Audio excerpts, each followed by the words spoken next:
Hi, I'm Christine Benz from Morningstar.com. Did actively managed equity funds earn their keep during the recent market downturn? Joining me to share some research on that topic is Jeff Patak. He's head of global manager research for Morningstar. Jeff, thank you so much for being here. Thank you, Christine. You took a look at how actively managed U.S. equity funds did during the downturn that we had in early February.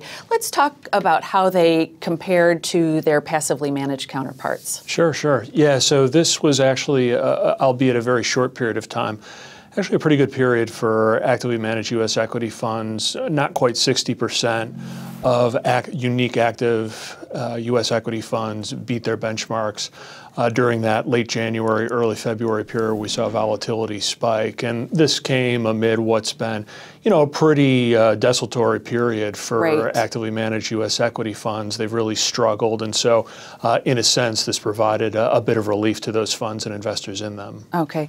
One thing that showed up in your data was that the value-oriented funds, the active funds, actually did a little bit better than their growth counterparts. Let's talk about that. They did, yeah. So I would say that one of the bugaboos for the indexes recently has been energy. Energy has been an area that's been under pressure for quite some time. And so some of those energy names that were in the index went down quite a bit.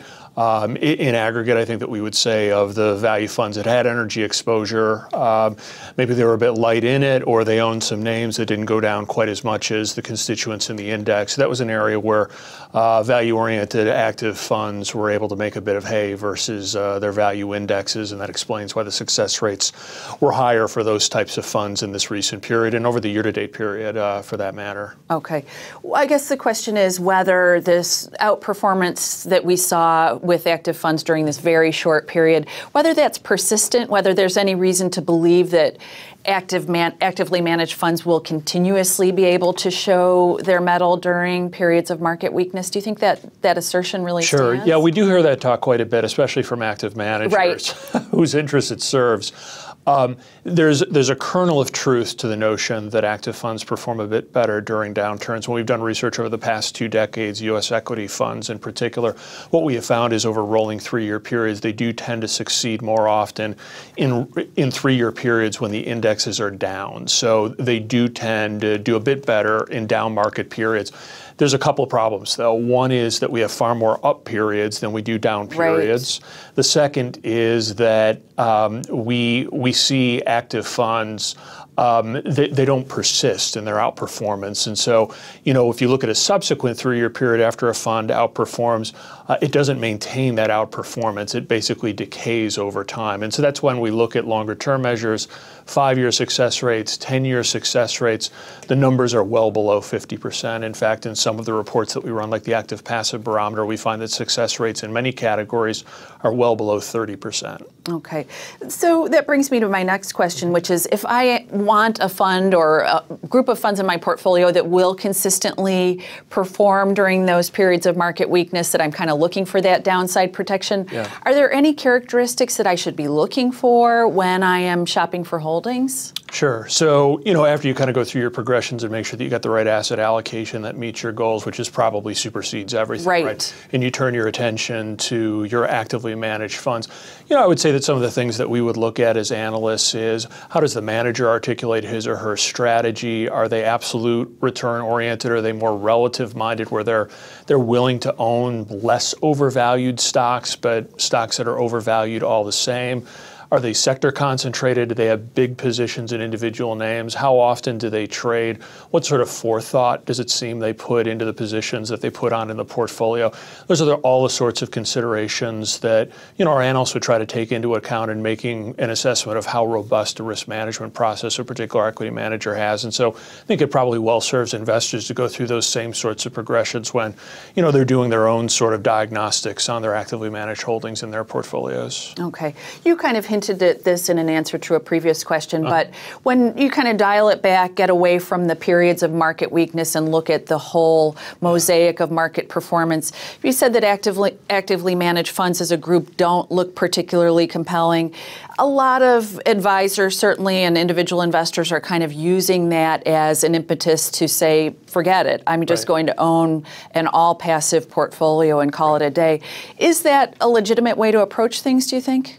It is and it isn't, which is a bit of a dodge, but it is in the sense that I think that many advisors and investors are maybe recognizing their limitations, or they're recognizing that there are other considerations that take precedence over finding the most skilled active manager out there. Perhaps it's minimizing costs, perhaps it's calibrating their exposures, maybe it's driving higher tax efficiency, all of which can be facilitated more easily through a passive vehicle. It isn't in the sense that you don't want to throw out the baby with the bathwater. There are some active funds that are out there that are manned by legitimately skilled investors that maybe have some sort of competitive advantage that they can wield over time. Sometimes it's prosaic as a cost advantage. Other times it's time arbitrage. They're more patient than other investors for whatever reason. Maybe it's because they have a very deep and experienced analyst team. And so you have to sift through that and do your pick and shovel diligence work to identify those managers. And then with perseverance, it can pay off. But as you rightly point out, when we run the numbers, they don't lie. There's relatively few active funds that succeed over longer periods of time.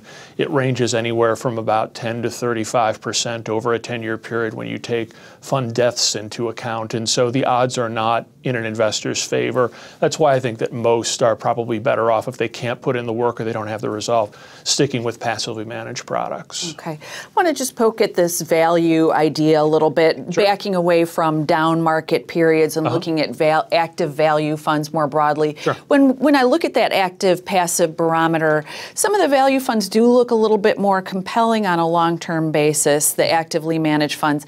What do you think is going on there? So I think it's probably a couple things. One is when we back up and think about the discipline with which fund companies introduce funds, I think that they've tended to be a bit more disciplined when it's come to value strategies. And why is that? I mean, value is just not as sexy a story, right? With growth, there tends to be a narrative with it. It's a little bit easier to sell. And I think the corollary to that is that many fund companies have been a bit less disciplined in bringing products out. And what that's meant is that many of those products, because there wasn't the forethought put into them, have failed over time.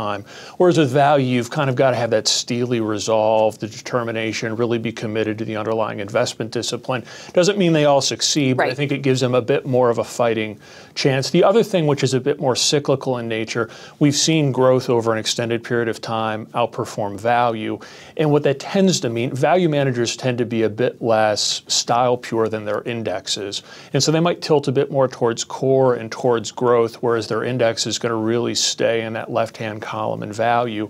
And so that's maybe give them a little bit of an extra kick, a little bit of an extra tailwind, because they haven't loaded as much to value as they typically would. I think that's a bit more unique to the last 5 or 10 years than, if we're talking about decades of market experience. But I think that's probably also a factor that explains why value funds have had a bit more success in the last 5, 10 years than have active growth funds. So that could be fleeting, though. It could be fleeting, absolutely. Okay. Jeff, always great to hear your insights. Thank you so much for being here. My pleasure. Thank you.